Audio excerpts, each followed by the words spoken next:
So I would like to start off with a funny proof that attempts to show that all the positive integers are interesting. Now the strategy we can use here is through mathematical induction. Basically, if we show that the first positive number is interesting, then every subsequent number after that has to be interesting as well. And so here's how we can show that's true. So we can start off with the base case. So that's the first positive number, which is 1. Now this is interesting because it's the first positive number. So that property makes it interesting. Now let's assume that the first k positive integers are interesting. Then we can justify that if the k plus 1th number is uninteresting, that makes it the first uninteresting number, which makes it interesting in its own right? So that means it has to be interesting, the k plus 1th number. So that means all the integers from 1 to k plus 1 has to be interesting. And you can do this for all the positive integers k. And then you can extend that to show that, oh, all the positive integers are actually interesting. Now, this is sort of a humorous proof because interestingness isn't a property that's rigorously defined by mathematics. So you can do lots of funny stuff, but ultimately, right, depending on the person you'd ask, some people might find different numbers more interesting than the others. So what's your favorite number and why? Tree of G. It's a massive number. 5, because multiples of 5 make 10. Personal. Oh yeah, I like 8 personal. because when you turn it sideways and it's infinity. Now, personally, my favorite number is 1729. Now, what's so special about 1729? Well, it's the first positive integer that can be written as the sum of 2 cubes in 2 different ways. So, for example, 1729 can be written as 1 cubed plus 12 cubed. But it can also be written as 9 cubed plus 10 cubed. And you can verify for yourself that that's true. Now, all the numbers that were mentioned earlier were real numbers. Now, real numbers are just numbers that are found on the real number line. So, for example, the positive integers are found on the real number line, the negative integers are. And so are the rationals, the irrationals, and so on. It seems that any conceivable number that we can think of lies on this real number line. Or does it? Does there exist a number that lies outside of this real number line? Moreover, does there exist a number that cannot be classified as a real number? To answer that question, we first have to start determining the roots of equations. So, all a root is simply the x-intercept of a function. So let's investigate the roots of linear functions. So, linear functions can only ever have one root, one x-intercept, because if we draw out the graph like this, right, it can only have one x-intercept here, right, because it's either always increasing or decreasing. It has no turning points. If we move on to parabolas or quadratics, depending on the quadratic, you can actually have 2 roots, right? If you draw like this, you have 1 root here, 1 root there. But you can also have 1 root.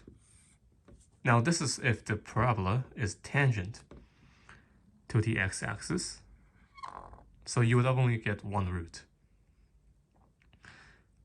You can also have no roots if the parabola lies above the x-axis, or if it's flipped the other way, it lies below, entirely below the x-axis, like this. Now, how do we know how many roots a quadratic has? Just by looking at the equation, right? So if we have a quadratic, right? And it has the form of y equals to ax squared plus bx plus c. How can we determine how many roots this parabola has? Well, we can refer back to our quadratic formula, right? So that's x is equal to negative b plus or minus square root b squared minus 4ac all over 2a. So if we look at the discriminant here, right? So the discriminant can be represented as delta. Now this is b squared minus 4ac. If delta, or the discriminant, is positive, right? You're going to have two roots, because when you take the square root of the discriminant, you have this plus or minus factor here. And this plus or minus factor will basically give you two solutions, which is corresponding to the two roots. If your discriminant is equal to 0, then the plus or minus thing doesn't matter, because if you plus 0 or if you minus 0, it's going to give you the same answer anyway. So you're only going to get one solution. But the interesting part is, if you have the discriminant less than 0, the argument inside the square root becomes negative. Now, you cannot take the square root of a negative number in the real numbers, right? Because if you have a positive number and you multiply this by a positive number, you're going to get a positive number. If you multiply a negative number by a negative number, you're going to get a positive number. And obviously, if you multiply 0 by 0, you're going to get 0. So there's no scenario, right, that you're going to get a negative number if you square it. So basically, this thing becomes undefined, and we can disregard that it has any solutions because there's no way to evaluate this in the real numbers. Now, this is fine until you get to the solutions of cubics, because for cubics, right, it kind of has this squiggly line pattern. So just a rough sketch, but it looks something like this, right? And basically, you're guaranteed that it crosses the x-axis at least once, because it can start from one end and it has to go to the other end. So in between, it has to cross the x-axis at least once. But later on, we can see that if we derive the solution for the cubic, like the cubic formula, you will also have square roots like this in your expression. So we're going to investigate how these radicals actually appear when we derive the cubic formula. Now, obviously, if the argument inside the radical is negative, then it's gonna make the whole expression undefined in the real numbers. But since cubics always have at least one solution, this can happen. We can't just disregard the whole expression being undefined, because that would imply that the cubic has no solutions, which is false. It has to have at least one. So we're gonna find a method that basically gets around this. So let's attempt to find the roots of a general cubic equation. So any cubic equation can be written as a x cubed plus bx squared plus cx plus d, where a is some non-zero constant and b, c, d are all real numbers. Now let's just set that equals to 0. And we can actually just divide both sides by a. So we have x cubed plus b over a x squared plus c over a x plus d over a equals to 0. So this type of cubic is actually quite tricky to solve.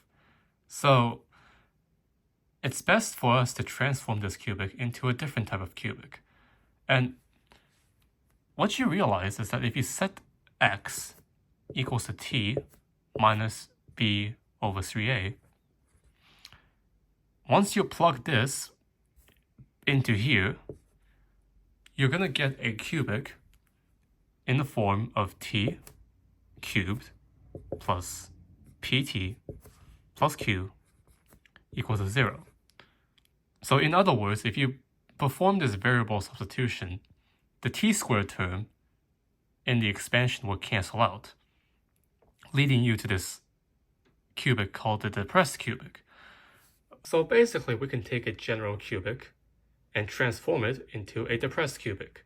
And these types of cubics are quite easier to solve. So if we want to solve a depressed cubic, we would have to perform another variable substitution, but this one would actually lead us to something that's useful. So let's say we set t equal to w minus p over 3w. And we're going to basically plug this back inside this expression here. So we're going to get w minus p over 3w cubed plus p times w minus p over 3w plus q equals to 0. Now, once you expand all of this out, right, it actually reduces to something quite nice. So we're going to get w cubed minus p cubed over 27 w cubed plus q. So many of the terms in between actually cancel out, which is quite nice. And for this type of equation, we can just multiply both sides by 27 w cubed. So this becomes 27 w to the power 6 minus p cubed plus q times 27 w cubed, which is equal to 0. So this is what we're left with. So notice that this is kind of like a quadratic equation. So we can actually use the quadratic formula on w cubed.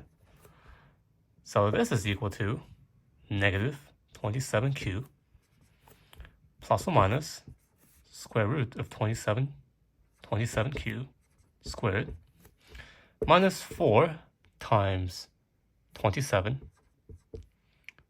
times negative p cubed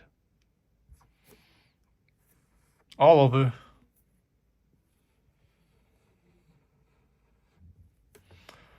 22 times 27. Now we can actually simplify this expression, which is going to give us negative q over 2 plus or minus the square root of q squared over 4 plus p cubed over 27. And this gives us our w to the power 3 value. So if we want to find w, we would have to take the cube root of this giant expression here. So I'm going to quickly write that down.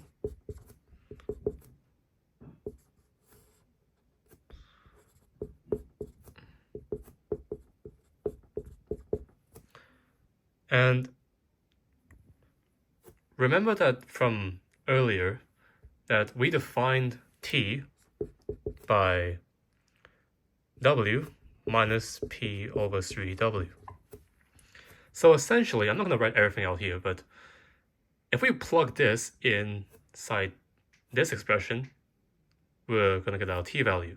And the math actually shows you can work this out yourself, but it doesn't matter if we use the positive or the negative solution. We're going to get the same value of t, which is quite nice. So we can just get rid of the plus or minus and just say, oh, we can just take the positive solution because it's going to yield the same result for t anyways. So essentially, right, if we have some sort of depressed cubic with the coefficients of p and q, we can just plug everything inside this depressed cubic formula, right? Which gives us our W value, and then plug it back inside this one to find our final T value. And if we were originally working with a general cubic, we could just use the x equals to T minus B over 3A formula that we used earlier. So essentially, everything here works out fine. So right now we have a method of solving a depressed cubic equation. So basically, if we know our P and Q values, we can determine W through this formula here. And we can solve for T. Once we know our W value from this formula, just plug it back inside this formula here to find our value of T. So let's try to solve a depressed cubic on our own and see what we get. So let's consider the depressed cubic T cubed minus 15T minus 4 equals to 0. Now, let's try to plug everything inside our two formulas. So W is equal to the cube root of negative q over 2. So q is negative 4, so that gives us positive 2. Plus square root of q squared over 4, so that just gives you 4, plus p cubed over 27. So p is negative 15 cubed over 27. That should give you negative 125. So now we can just perform the necessary operations. So this is going to give us 2, or the cube root of 2 plus square root of negative 121. Now here we have a problem, right? Because we're taking the square root of a negative number, which shouldn't be possible inside the real numbers. Recall that earlier in the quadratic example, right? If we have a square root of a negative number, then it's an indicator that, oh, there's no roots. But the problem is that this is a cubic. It's guaranteed to have at least one solution. And in fact, if we check t equals to 4, right? 4 cubed minus 15 times 4 minus 4. So that gives you 64 minus 60 minus 4. And that does in fact give you 0. So t equals to 4 is a root of this depressed cubic. But if we try to use the formula proposed over here, it gives us a negative, or it gives us a square root of a negative number, which shouldn't be possible to do. So how do we get around this? So one possible method is to basically invent a new sort of number such that when you take the square root of negative 1, you get that number. So this number is going to be I. I is equal to the square root of negative 1. And I squared would just be negative 1. This is called an imaginary unit, but it helps us perform the calculation necessary to achieve this root of t equals to 4. So what we have here is the cube root of 2 plus the square root of negative 1 times the square root of 121. Now the square root of 121 is just 11, and this is defined to be I. So here we have 2 plus 11i. Now how do we find the cube root of this number here? Well, first of all, this number is called a complex number because it's composed of a real number and an imaginary number here. So I won't go into the huge details of how I got this, but if you try out this number, 2 plus I, and you cube it, what you're going to get is you get 8, so that's from 2 cubed, plus 3 times 2 cubed, which is 4 times I, times 3 times 2 times I squared, plus I cubed. So if you try to simplify this expression here, right, you get 8 plus 12I plus 6 times -1, because remember I squared is -1. And I cubed is just I squared times I. So because I squared is -1, then this is just -I. So when you perform arithmetic with complex numbers, you simply just combine the like terms and just remember that I squared is -1 when you simplify stuff. So here, right, we get 8 plus 6 times -1, so that's just 8 minus 6, which is 2, plus 12I minus I, which is 11I. So the cube root of 2 plus 11I is just 2 plus I. So this is what we have. Now, we know our W value. We can now put that back in this formula, right? We can use T equals to W minus P over 3W. So P is -15 right here. So -15 over 3 times W.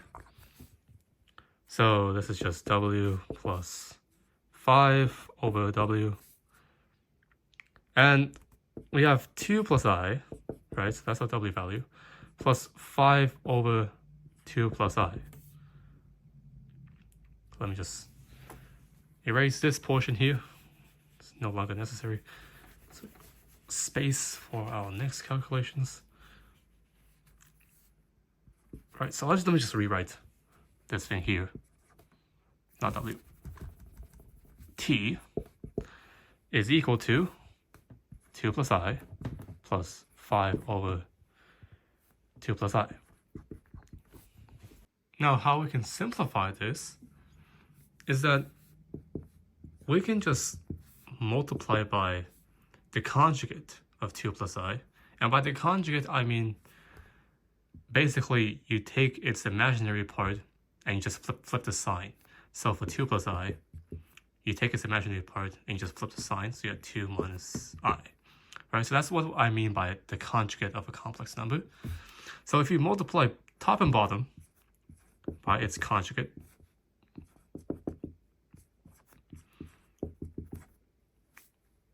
you're going to get 2 plus I plus 10 minus 5I. And this is just a difference of squares. So you get 2 squared plus I minus I squared, actually, which is just -1. So this is just plus 1. And that gives you 5, right? So 5, so this simplifies to 2 plus I plus 2 minus I. This gives you 4. So T is 4. The main takeaway here is that we have to invent some kind of new number in order to help us find the roots of the cubic here. And yes, there exist numbers that are outside of the real number line, and these are called the complex numbers. Now, in reality, the cubic we just solved actually has 3 roots, not 1. The problem arises when we took the cube root of 2 plus 11I, because we kind of just guessed at the solution, which was 2 plus I. But in fact, when we're working inside the complex domain, there exists more than one solution to that cube root problem. Because there are multiple complex numbers, well, in total 3, that when you cube it, it gives you 2 plus 11i. And to find those other complex numbers is a story for another time. The main takeaway is that we created the complex numbers to help us solve a problem in the real numbers. Do we need to create a new number system if there occurs any obstacle or challenge presented inside the theory of complex numbers? And the answer is no. We don't have to create any more number systems because we can do pretty much all of the calculations we need with just complex numbers. The real numbers can be extended to the complex numbers. So is it possible for the complex numbers to be extended to something else? Well, actually, we could extend the complex numbers into a much larger number system, and mathematicians have already done this. This number system is called the quaternions. When we're dealing with the complex numbers, we really only have two things to worry about: its real component and its imaginary component. When we're taking the next step up to the quaternions, we now have one real component, but we have three imaginary components. So here, remember that a and b, the coefficients, are always going to be real numbers. A, B, C, D are always going to be real numbers. So if we're working within the complex numbers, I is defined as I squared equal to -1. Now, if we want to extend the complex numbers to the quaternions, we need to figure out how these three imaginary components are related to each other. So one way, well, I guess the only way to define these imaginary terms, but these are also called basis elements, you can say I squared is equal to j squared is equal to k squared is equal to I times j times k is equal to -1. If we're multiplying quaternions, we need to figure out the pairwise multiplication behavior of the basis elements I, j, and k. So for example, we need to determine what I times j is equal to, or what's j times k equal to. Now, because we're given the fact that I squared is equal to j squared equals to k squared is equal to I times j times k is equal to -1, that piece of information can actually be used to deduce the multiplication table for the quaternions. And that can actually be used to multiply the quaternions together. Now, we don't have to stop at quaternions. We can create larger and larger number systems that have more imaginary components than the other. So the next step up would be the octonions. Now, as the name suggests, it would have 8 terms instead of 4. So you would have 1 real component and then 7 imaginary components, or basis elements. And the tricky part is that we did deduce what the multiplication table of quaternions is going to look like. But what about the octonions? How can we relate the basis elements, or like the unit octonions, together in order for us to multiply the octonions together? So the complex numbers can be written as a plus bi, and the quaternions can be written as a plus bi plus cj plus dk. If we want to write down the octonions, we would have to write them out as a0, e0 plus a1, e1 plus a2, e2 plus all the way to a7, e7. Now, e0, e1, e2, so on to e7, they're called our basis elements. And one of them has to be real, right? Because over here, a is real. So maybe we can say that e0 is real, right? And then the octonions will have 7 imaginary components. So these will just be imaginary. Now, of course, if they're imaginary, then the obvious extension is that all of these, they should square up to -1. Now, the problem is that if we have something like E1 times E2, what does that give us, right?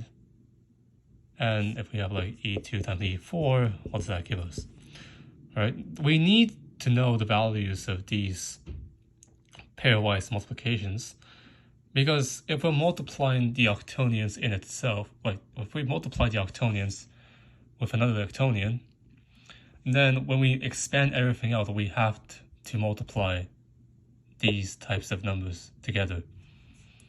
So we need to figure out a multiplication table for the octonions. And it's quite difficult because we don't really have anything to base this off of. Because for the quaternions, we had the I squared equals to J squared equals to K squared equals to I times J times K is equal to -1. We had this set of identities to work with. But we don't really have anything for the octonions because it's such a huge jump up. So one way to find the relationship between the basis elements of the octonions is to use something called the Cayley-Dickson construction. Now, what the Cayley-Dickson construction basically tells us is that it gives you the multiplication rule for the number system that's the next step up. So, for example, if I want to construct the octonions from the quaternions, I can represent an octonion as an ordered pair of two quaternions. Then I can define its multiplication like so. So if we have the ordered pair A, B, we can multiply it by CD, and we're going to get this new ordered pair as AC minus the conjugate of D times B, and then we have D times A plus B times C conjugate. So we already have what the unit octonions are going to be, right? We have E0, E1, E2, and so on up to E7. So we have to now define these as a pair of two quaternions. So let's just arbitrarily set this as E0 equal to 1, 0. Right, it makes sense because these two are both real.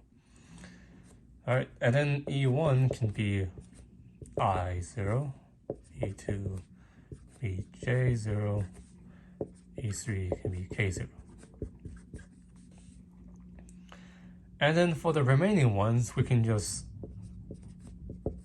set this one as 0, 1, this one as 0, I, this one as 0, J, and this one as 0, K.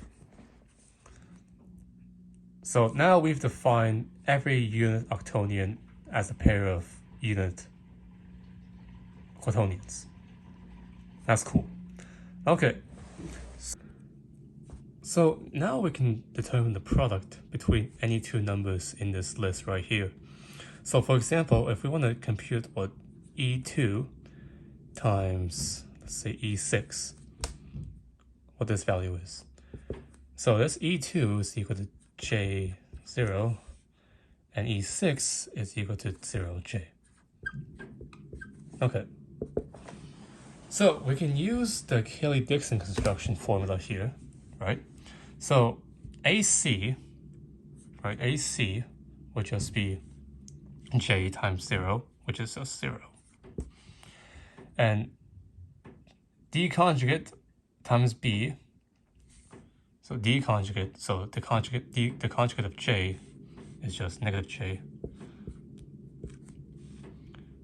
And we have B, which is also 0, so 0.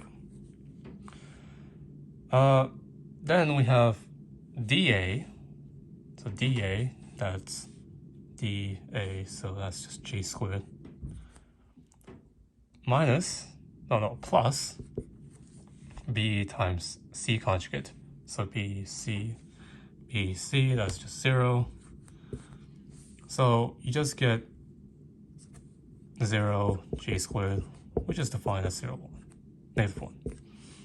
And 0, negative 1 is actually equal to negative 0, 1, which is defined as negative b4. So if we do this for all the possible combinations between two unit octonions, we can actually derive the multiplication table for the unit octonions, and it will look something like this. Scary. So the biggest change you will have going from complex numbers to the quaternions is that the order of multiplication will matter. So in the quaternions, a times b is not always equal to b times a. So in the quaternions, you will lose the property of cumulativity. In the octonions, if we have a multiplication of 3 octonions like this, if we were to perform the multiplication of these two first, and if we were to perform the multiplication of these two first, they will not be the same. Well, they will not necessarily be the same. So in the octonions, we will lose the property of associativity. However, a weaker form is still maintained in the octonions, which is a times b. Right? If we were to perform these two first, it would be the same as if we were to perform these two first. However, if we go on from the octonions to the Sidonians, which have 16, if we have 16 terms, so we have one real component and 15 imaginary components, in the Sidonians, even this property does not hold. So this is not necessarily equal to this, right? All right, so why do we care? Why do we care that for each number system we extend to, they lose a bit of property? Well, it makes algebra in these new hypercomplex number systems less intuitive, because we are used to solving equations with inverses, right? Let's say you have 2x equals to 1. If we want to solve for x, we can just multiply by its multiplicative inverse of the coefficient. So we can just multiply by a half, because the half is the multiplicative inverse of 2. So 2x times a half is equal to 1 times a half. And the 2 and a half cancel out, leaving you with 1x is equal to a half. Now, you can do this with the real numbers, the complex numbers, and even the quaternions. But once you set foot into the octonions, this kind of process no longer applies. And this is due to the loss of associativity inside the octonions. So let's say you want to solve for the octonion A. And you know that A times P is equal to B. So A, P, B are all octonions, and you want to solve for A. So the most logical thing you might want to do is to multiply by its inverse, let's say, let's call this Q, from the right side. Now, what normally happens, right, is that the property of associativity basically states that APQ, right, so this is assuming that we perform the multiplication from left to right. So APQ, if we perform AP first, it's the same as if we were to perform the last two first, which is the useful part because P and Q cancel out to 1. So that gives you A. However, this property of associativity is eliminated, is lost inside the octonions. So you cannot do this kind of process in the octonions. So the inverse actually becomes useless. So basically, these are the extensions we've talked about in this video. So we went from real to complex at the beginning, and then we went from complex to quaternions, and then to octonions. And then we briefly talked about the existence of Sidonians during the whole inverse part thing, and how inverses are effectively almost useless beyond the octonions, so including the Sidonians and such like that.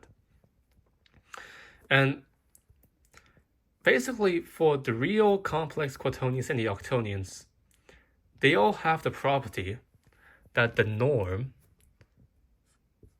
right, if you multiply the norm of two hypercomplex numbers, it equals to the norm of the product of the two hypercomplex numbers. Now, what's the norm? Well, the norm is what you get when you multiply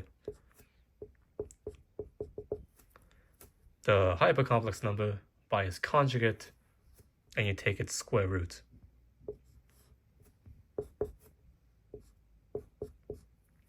Because this is going to give you a real number, right? And you take the square root of that, the positive square root of that, it gives you the norm of the hypercomplex number. And recall, the conjugate is simply just when you flip the imaginary part, the sign of the imaginary parts of the hypercomplex number. So for example, the conjugate of 2 plus 3i is just 2 minus 3i, and something like that, you know. So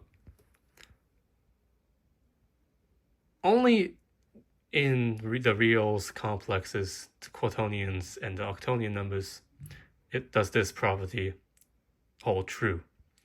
And the implication of that is that if we set x, y, the norm of x, y, equal to 0, then the product of the norms of x and y have to be 0. And that implies that since x and y, the norms of x and y have to be real, then either the norm of x is 0 or the norm of y is 0. And if the norm of x is 0, right, then x has to be 0. There is no other way for the norm to be 0 if x is not 0. And the same thing goes with y.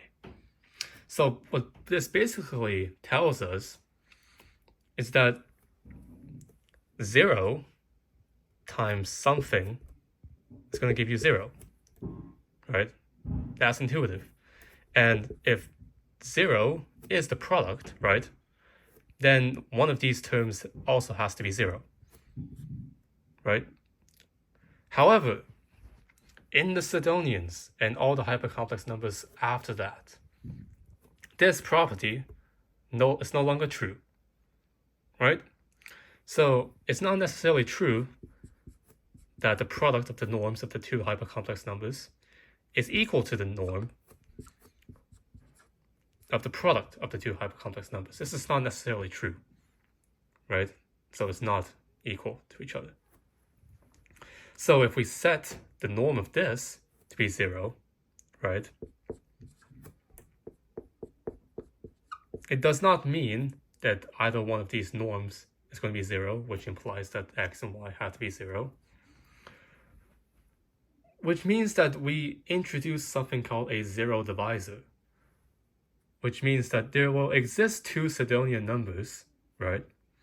So x and y, when you multiply them together, given that they're non-zero, they will actually produce a 0 result. Something times something gives you nothing. That's completely unintuitive and absurd, in my opinion. But they do happen, and they do show up in the Sidonians and the higher hypercomplex number systems beyond the octonians. We could keep creating higher and higher hypercomplex number systems. But to keep in mind that we just lose more and more properties along the way. And the implications of that is that it makes the algebra and the numbers itself become more abstract and less intuitive, to the point where applications for those hypercomplex number systems don't really seem to exist. For example, we've only really discovered applications for the hypercomplex numbers up to the quaternions. So for the quaternions, they can actually be used for computer graphics. The rotations of 3D objects can be modeled with quaternions, well, the multiplication of quaternions to be more exact. When you get into the octonions and everything beyond that, its applications, especially in physics, are mostly theoretical. the ideas haven't been proven, or really they've been hypothesized, but they haven't been experimentally verified. But there are attempts to use octonions to try to model real-life phenomena, such as, the way particles behave and other complex stuff in physics that we have yet to talk about. Perhaps physics and the other applications with mathematics hasn't yet caught up with our theoretical understanding of mathematics. Perhaps that they will have a use in the future. Maybe not. But the existence of these new hypercomplex numbers systems, they're really interesting to look at because it really showcases how many of these algebraic properties we just take for granted, such as, being able to multiply without worrying about the order, or being able to use inverses without understanding why we can apply the inverses on both sides and still be able to cancel them out effectively. Well, at least inside the reals and complex and quaternions. We obviously saw that in the octonions, the inverses stop becoming useful in that sort of way due to the loss of associativity. The existence of hypercomplex number systems really expands our notion, our definition of what a number really is. Because they don't need to have any sort of physical significance, right? Despite it being nonsensical to say, I have 1 plus I plus j plus k apples, you're not going to have a quaternion number of apples. But we can still create them for fun. And whether they have applications or not, they still do help us understand the stuff we, usually take for granted. And it makes us curious on what properties they lose next, such as, number systems like the Sidonians and anything beyond that. It's kind of a blur on which properties they begin to lose beyond, the obvious commutativity, associativity, and its weaker forms. So if someone asks you what your favorite number is, you don't have to limit yourself within the real numbers. You can go beyond that. You can go into the complex numbers, the quaternions, the octonions, the Sidonians. You now have a greater toolbox of numbers that you can use in your daily life, or not. You can choose to ignore them. They can be nonsensical for you. It doesn't really matter. But these hypercomplex numbers, at the end of the day, they're pretty interesting to look at. And I hope you enjoyed learning about them the same way as I did.